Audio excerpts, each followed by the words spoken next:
ኖርማል አይደለም።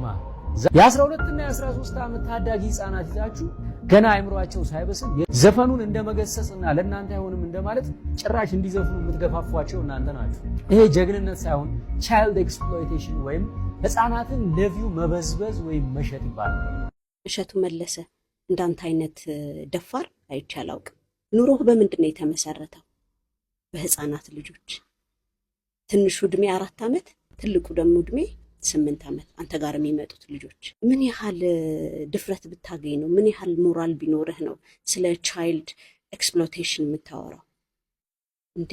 ቋሚ እኮ ሚዲያ እኮ አለ። ድንቅ ልጆች ብለህ ልጆችን ትመዘብራለህ፣ ትበዘብዛለህ።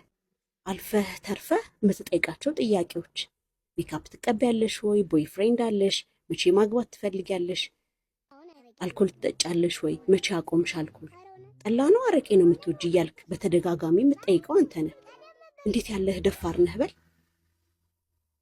ምን ያህል ደፋርና አይናውጣ እንደሆንክ የኔ ልጆች ቲቪ አያዩ ብለህ የሌላን ሰው ልጆች ግን ያንተ ሶርስ ኦፍ ኢንከም ናቸው፣ ቋሚ ገቢዎችህ።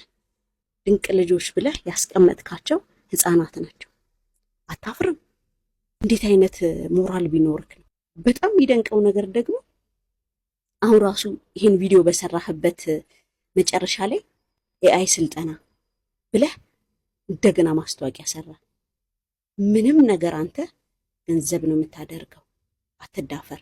ደግሞ ማን ሆነህ ነው አንተ ፈራጅ ሆንከው? እስቲ ሰከን በል። ገባህ? የሚጠይቅ ስለሌለ ነው እንጂ አንተ ነበርክ መጀመሪያ ጄል መውረድ የነበረበት። ተረጋጋ። መጀመሪያ ራስህን ፈትሽ።